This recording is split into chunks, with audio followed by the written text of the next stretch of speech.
Nelson Mandela दक्षिण Africa के पहले अश्वेत राष्ट्रपति थे जिन्हें उनके रंगभेद विरोधी कार्य के लिए जेल जाने के बाद चुना गया था। उन्होंने 1993 में नोबेल शांति पुरस्कार जीता। नेल्सन मंडेला कौन थे? नेल्सन मंडेला एक सामाजिक अधिकार कार्यकर्ता, राजनीतिज्ञ और परोपकारी व्यक्ति थे जो 1994 से 1999 तक दक्षिण अफ्रीका के पहले अश्वेत राष्ट्रपति बने। 20 के दशक में रंगभेद विरोधी आंदोलन में शामिल होने के बाद मंडेला 1942 में अफ्रीकी राष्ट्रीय कांग्रेस में शामिल हुए। 20 वर्षों तक उन्होंने दक्षिण अफ्रीकी सरकार और उसकी नस्लवादी नीतियों के खिलाफ शांतिपूर्ण अहिंसक अवज्ञा के अभियान का निर्देशन किया। 1962 से शुरू होकर मंडेला ने राजनीतिक अपराधों के लिए 27 साल जेल में बिताए। 1993 में मंडेला और दक्षिण अफ्रीका के राष्ट्रपति एफडब्ल्यूडी क्लर्क को देश की रंगभेद व्यवस्था को खत्म करने के उनके प्रयासों के लिए संयुक्त रूप से नोबेल शांति पुरस्कार से सम्मानित किया गया था। आने वाली पीढ़ियों के लिए मंडेला दुनिया भर में नागरिक अधिकार कार्यकर्ताओं के लिए प्रेरणा स्रोत होंगे। नेल्सन मंडेला का जन्म एवं प्रारंभिक जीवन। मंडेला का जन्म 18 जुलाई 1918 को दक्षिण अफ्रीका के ट्रांस्केई में माबाशे नदी के तट पर मवेजो के छोटे से गांव में हुआ था। उनका जन्म का नाम रोलेहलाहला मंडेला था। जोसा भाषा में रोलेहलाहला का शाब्दिक अर्थ है एक पेड़ की शाखा को खींचना, लेकिन अधिक सामान्यतः संकटमोचक के रूप में अनुवाद किया जाता है। मंडेला के पिता ने कई वर्षों तक आदिवासी प्रमुखों के परामर्शदाता के रूप में कार्य किया, लेकिन स्थानीय औपनिवेशिक मजिस्ट्रेट के साथ विवाद में अपना खिताब और भाग्य दोनों खो दिया। उस समय मंडेला केवल एक शिशु थे और उनके पिता की स्थिति के नुकसान ने उनकी मां को परिवार को कुनु में स्थानांतरित करने के लिए मजबूर कर दिया, जो म्वेजो के उत्तर में एक छोटा सा गांव भी था।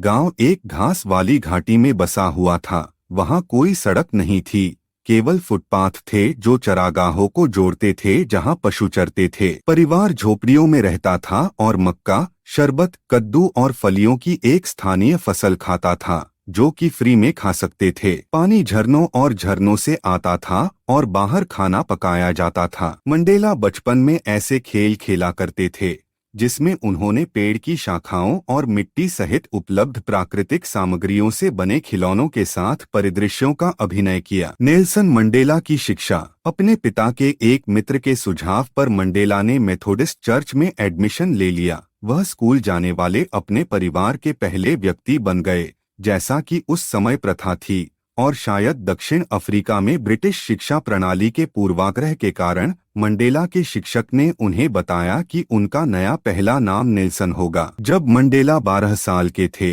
उनके पिता की फेफड़ों की बीमारी से मृत्यु हो गई, जिससे उनका जीवन नाटकीय रूप से बदल गया। उन्हें थेम्बू लोगों के कार्यवाहक रीजेंट चीफ जोंगिंटबा डालिंदेबो ने गोद ले लिया, क्योंकि मंडेला के पिता ने जोंगिंटबा को प्रमुख बनाने की सिफारिश की थी, तो इस उपकार को पूरा करने के लिए उन्हें गोद ले लिया। मंडेला ने बाद में उस जीवन को छोड़ दिया जिसे वह कुनु में जानते थे।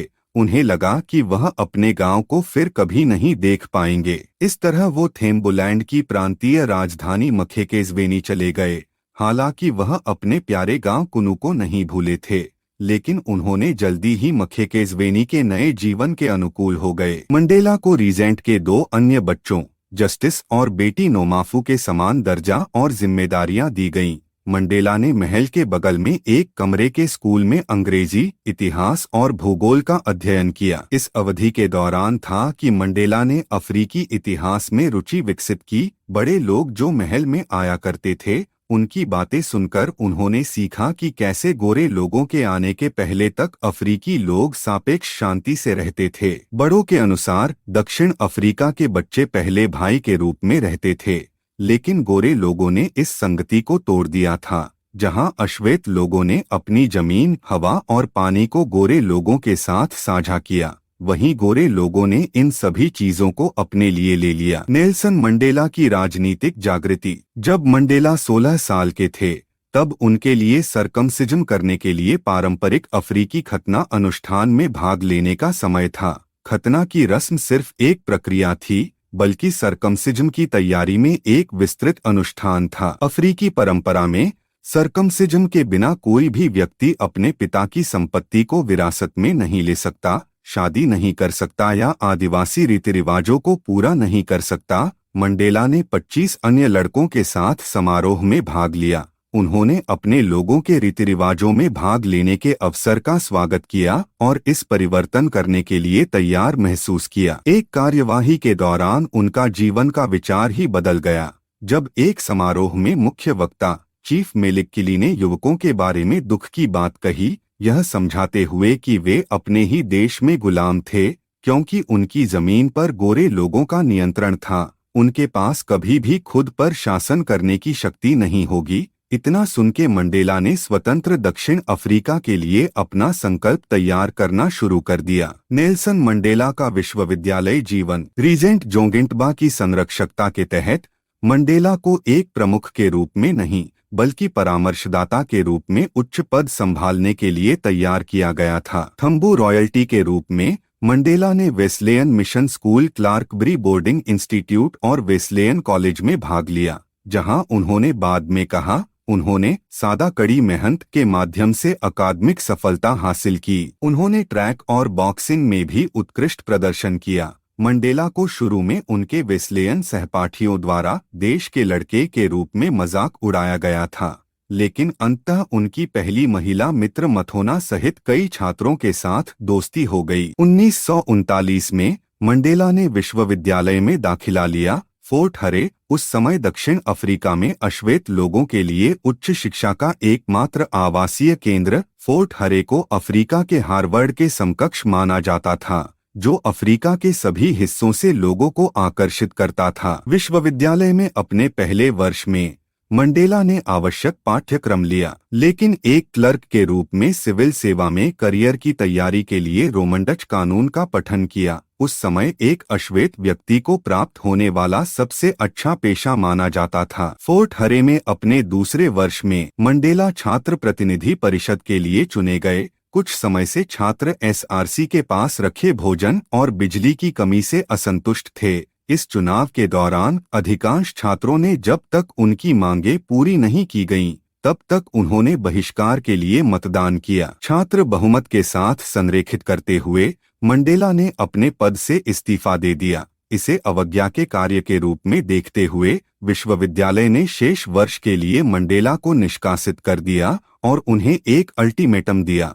यदि वे एसआरसी में सेवा करने के लिए सहमत हुए तो वे स्कूल लौट सकते हैं। जब मंडेला घर लौटे तो रीजेंट गुस्से में थे।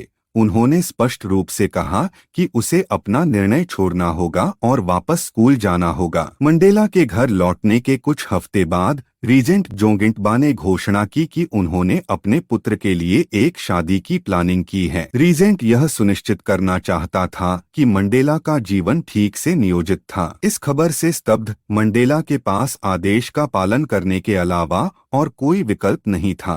मंडेला घर से भाग गए। वह जोहान्सबर्ग में बस गए, जहां उन्होंने समाचार के पाठ्यक्रमों के माध्यम से स्नातक की डिग्री पूरी करते हुए गार्ड और क्लर्क के रूप में कई तरह की नौकरियां की। फिर उन्होंने कानून का अध्ययन करने के लिए जोहान्सबर्ग में विटवाटरसैंड विश्वविद्यालय में दाखिला लिया। नेल्सन मंडेला का रंगभेद विरोधी आंदोलन। मंडेला जल्द ही रंगभेद विरोधी आंदोलन में सक्रिय रूप से शामिल हो गए। 1942 में अफ्रीकी राष्ट्रीय कांग्रेस में शामिल हो गए।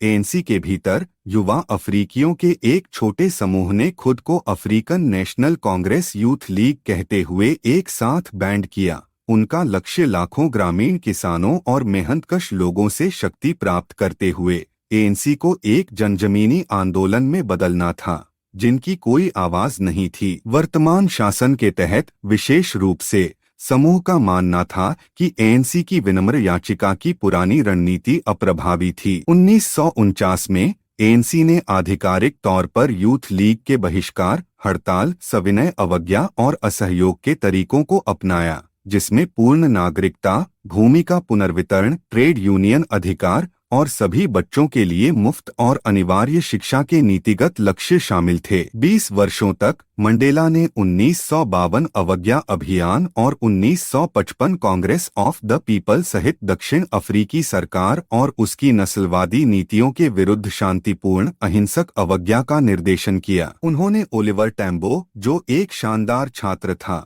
जिससे वह फोर्ट हरे में भाग लेने के दौरान मिले थे, के साथ मिलकर लॉ फर्म मंडेला और टैम्बो की स्थापना की। कानूनी फर्म ने गैर प्रतिनिधित्व वाले अश्वेत लोगों को मुफ्त कानूनी सलाह प्रदान की। 1956 में मंडेला और 150 अन्य को उनकी राजनीतिक वकालत के लिए गिरफ्तार किया गया और उन पर राजद्रोह का आरोप लगाया गया। वे अंततः बरी हो गए। इस बीच एएनसी को अफ्रीकी वादियों द्वारा चुनौती दी जा रही थी, जो काले रंग के कार्यकर्ताओं की एक नई पहल थी, जो मानते थे कि एएनसी की शांतिवादी पद्धति अप्रभावी थी। अफ्रीकीवादी जल्द ही अलग हो गए और पैन अफ्रीकी कांग्रेस का गठन किया, जिसने एएनसी को नकारात्मक रूप से प्रभावित किया। 1959 तक आंदोलन ने अपना अधिकांश उग्रवादी समर्थन खो दिया था। नेल्सन मंडेला की पत्नी और बच्चे। मंडेला की 3 शादियां हुई थीं और उनके 6 बच्चे थे। उन्होंने 1944 में अपनी पहली पत्नी एवलिन नोको मेसे से शादी की। दंपति के एक साथ 4 बच्चे थे, मदीबा थेम्बेकिले 1964, मकगाथो 2005, मकाजीवे 1948 और माकी 1957। इसी वर्ष में दोनों का तलाक हो गया। 1958 में मंडेला ने विनी मैडिकिजेला से शादी की। 1996 में अलग होने से पहले दंपति की 2 बेटियां जेनानी अर्जेंटीना के दक्षिण अफ्रीकी राजदूत और जिंदजिस्वा डेनमार्क में दक्षिण अफ्रीकी राजदूत थीं। 2 साल बाद 1998 में मंडेला ने मोजाम्बिक के पहले शिक्षा मंत्री ग्रेका मचेल से शादी की, जिसके साथ वह 2013 में अपनी मृत्यु तक बने रहे। नेल्सन मंडेला के जेल जाने का कारण। पूर्व में अहिंसक विरोध के लिए प्रतिबद्ध मंडेला का मानना था कि सशस्त्र संघर्ष ही परिवर्तन प्राप्त करने का एकमात्र तरीका था।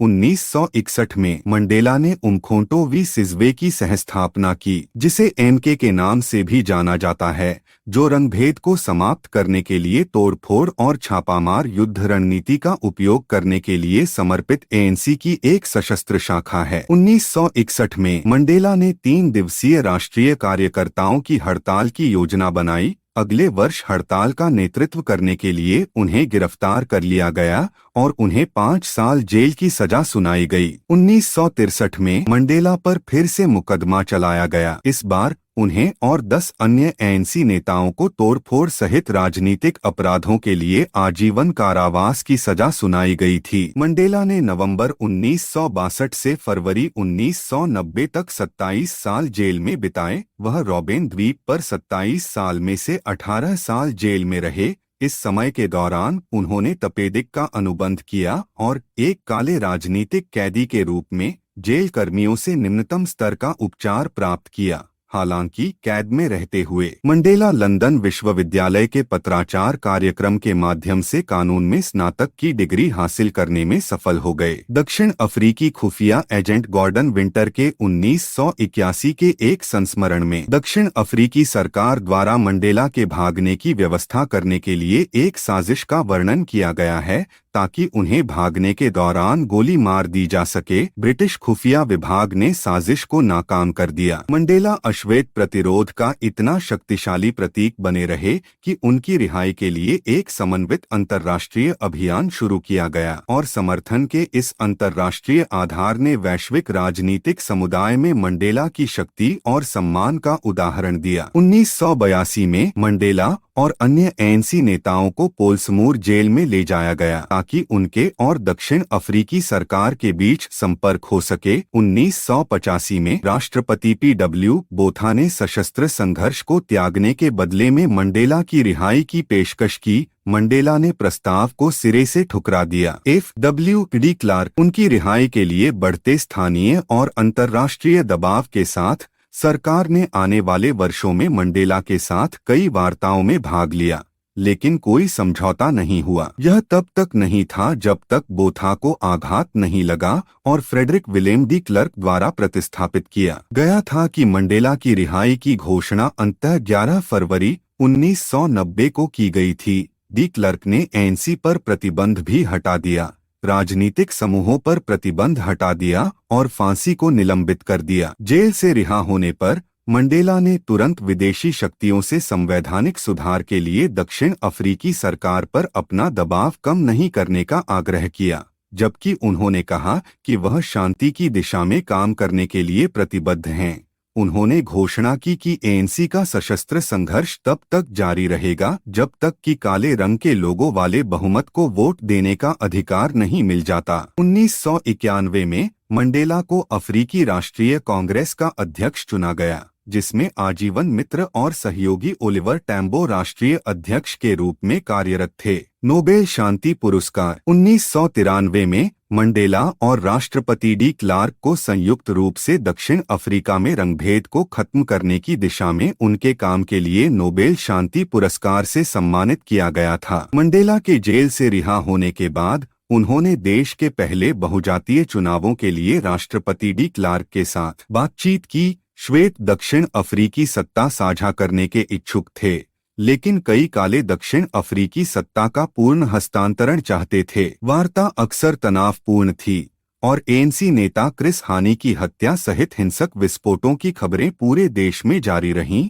मंडेला को प्रदर्शनों और सशस्त्र प्रतिरोध के बीच राजनीतिक दबाव और गहन बातचीत का नाजुक संतुलन रखना पड़ा। नेल्सन मंडेला राष्ट्रपति पद। मंडेला और राष्ट्रपति डी क्लार्क के काम के लिए कोई छोटा हिस्सा नहीं होने के कारण काले और सफेद दक्षिण अफ्रीका के बीच वार्ता सफल हुई। 27 अप्रैल 1994 को दक्षिण अफ्रीका ने अपना पहला लोकतांत्रिक चुनाव किया। मंडेला का उद्घाटन देश के पहले अश्वेत राष्ट्रपति के रूप में 10 मई 1994 को 77 वर्ष की आयु में किया गया था। उनके पहले राष्ट्रपति डी क्लार्क थे। 1994 से जून 1999 तक राष्ट्रपति मंडेला ने अल्पसंख्यक शासन और रंगभेद से काले बहुमत वाले शासन में लाने के लिए काम किया। उन्होंने गोरे और काले लोगों के बीच मेलमिलाप को बढ़ावा देने के लिए खेल का इस्तेमाल किया, जिससे काले दक्षिण अफ्रीकियों को एक नफरत करने वाली राष्ट्रीय रग्बी टीम का समर्थन करने के लिए प्रोत्साहित किया गया। 1995 में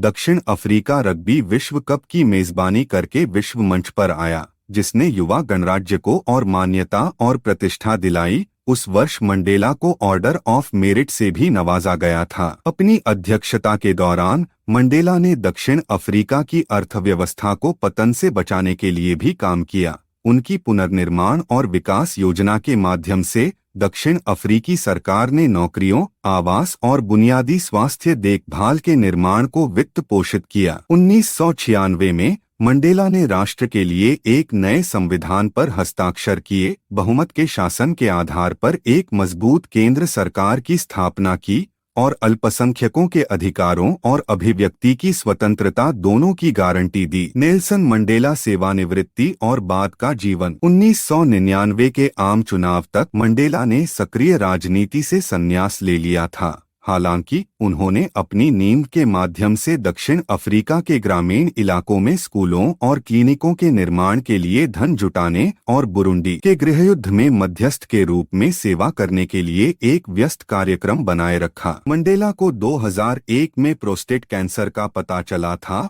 और उनका इलाज किया गया था। जून 2004 में 85 वर्ष की आयु में उन्होंने सार्वजनिक जीवन से औपचारिक सेवानिवृत्ति की घोषणा की और अपने पैतृक गांव कुनू लौट आए। 18 जुलाई 2007 को मंडेला और उनकी पत्नी ग्रेका मचेल ने द एल्डर्स की सहस्थापना की, दुनिया के नेताओं का एक समूह जो दुनिया के कुछ सबसे कठिन मुद्दों के समाधान खोजने के लिए सार्वजनिक और निजी दोनों तरह से काम करने का लक्ष्य रखता है। समूह में डेसमंड टूटू, Kofi Annan, Ela Bhatt, Gro Harlem Brundtland, Jimmy Carter, Li Zhaoxing, Mary Robinson और मोहम्मद यूनुस शामिल थे। द एल्डर्स के प्रभाव ने एशिया, मध्य पूर्व और अफ्रीका को प्रभावित किया है और उनके कार्यों में शांति और महिलाओं की समानता को बढ़ावा देना, अत्याचारों को समाप्त करने की मांग करना और मानवीय संकटों को दूर करने और लोकतंत्र को बढ़ावा देने के लिए पहल का समर्थन करना शामिल है।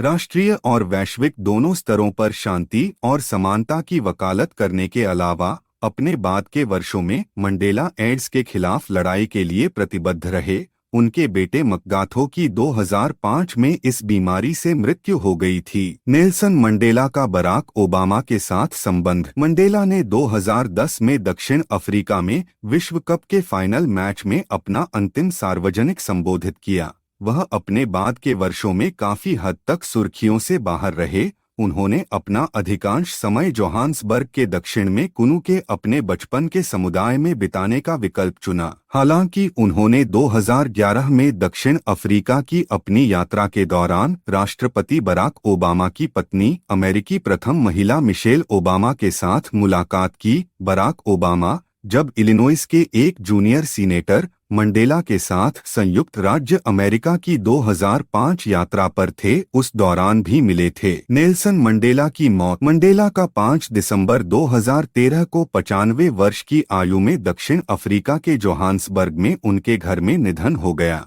जनवरी 2011 में फेफड़ों के संक्रमण से पीड़ित होने के बाद मंडेला को 2012 की शुरुआत में पेट की बीमारी के लिए सर्जरी कराने के लिए जोहान्सबर्ग में कुछ समय के लिए अस्पताल में भर्ती कराया गया था। कुछ दिनों के बाद उन्हें रिहा कर दिया गया। बाद में कुनु लौट आए। मंडेला को अगले कई वर्षों में कई बार अस्पताल में भर्ती कराया गया। दिसंबर 2012, मार्च 2013 और जून 2013 में उनके बार बार होने वाले फेफड़ों के संक्रमण के लिए आगे के परीक्षण और चिकित्सा उपचार के लिए अपनी जून 2013 की अस्पताल जाने के बाद मैकेल ने अपने पति के साथ रहने के लिए लंदन में एक निर्धारित मीटिंग को भी रद्द कर दिया और उनकी बेटी जेनानी दलामिनी अपने पिता के साथ रहने के लिए अर्जेंटीना से दक्षिण अफ्रीका वापस चली गई थी। दक्षिण अफ्रीका के राष्ट्रपति जैकब जुमा ने मंडेला के मार्च 2013 के स्वास्थ्य डर पर सार्वजनिक चिंता के जवाब में एक बयान जारी किया। हम दक्षिण अफ्रीका और दुनिया के लोगों से हमारी प्यारी मदीबा के लिए प्रार्थना करने की अपील करते हैं कि उनके परिवार और उन्हें अपने विचारों में रखे। मंडेला की मृत्यु के दिन जुमा ने मंडेला की विरासत के बारे में बात करते हुए एक बयान जारी किया। हम देश में कहीं भी हों,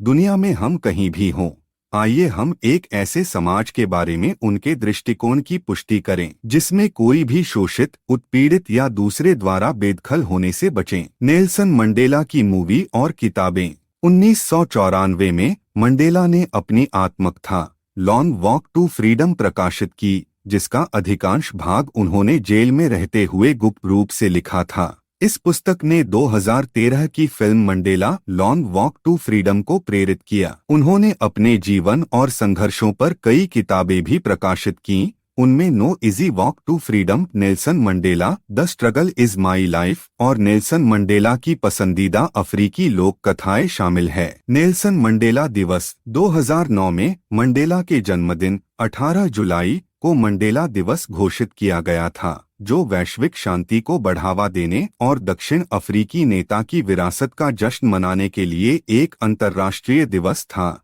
नेल्सन मंडेला फाउंडेशन के अनुसार वार्षिक आयोजन का उद्देश्य दुनिया भर के नागरिकों को प्रोत्साहित करना है कि वे मंडेला को अपने पूरे जीवन काल में वापस लौटा दें। नेल्सन मंडेला फाउंडेशन की वेबसाइट पर एक बयान में लिखा है, श्री मंडेला ने अपने जीवन के 67 साल मानवता के अधिकारों के लिए लड़ते हुए दिए। हम केवल इतना पूछ रहे हैं कि हर कोई अपना 67 मिनट का समय दे सकता है, जिसमें चाहे वह आपके चुने हुए चैरिटी को दान देना हो या आपकी स्थानीय समुदाय की सेवा करना हो।